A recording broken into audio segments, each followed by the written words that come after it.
कुछ बोलोगे या नाही? काहीतरी बोल की फक्त बघतच राहणार आहेस? तुला खरं सांगू, आज मी इतका आनंदी आहे ना, तर तुला पाहिलं जरी तरी मला खूप काही बोलल्यासारखं वाटतं. यापुढे अजून काय बोलणार? फोनवर तर लय मटा बोलत होतास आणि आता काय झालंस? आता काय झालं? तुम्हा दोघांना खाली बोलवतो.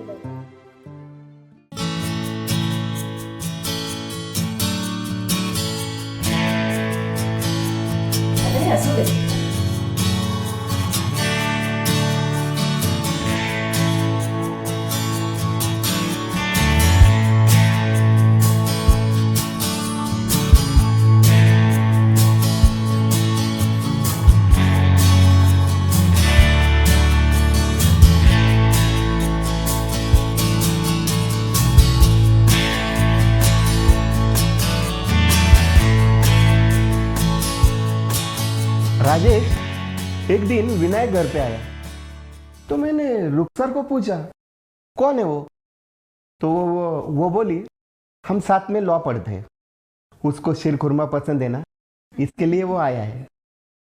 अब मुझे क्या पता था वो मेरी बेटी को लेके जाएगा.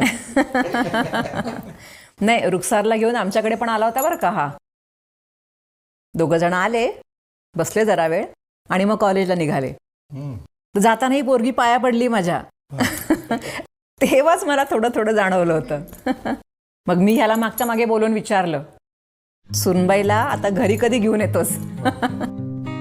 पण माझा शब्द एवढा लवकर खरा करेल असं काही वाटलं नाही बरं का मला.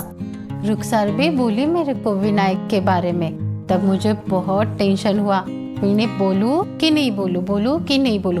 फायनली मी बोललेच बरं का यांना, आणि त्यांनीही कसला संकोच न बाळगता होकार दिला.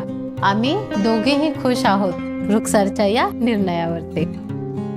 राजेश, मी काय म्हणत होतो, दोन्ही धर्माच्या रीतिरिवाजानुसार आपण लावून देऊ.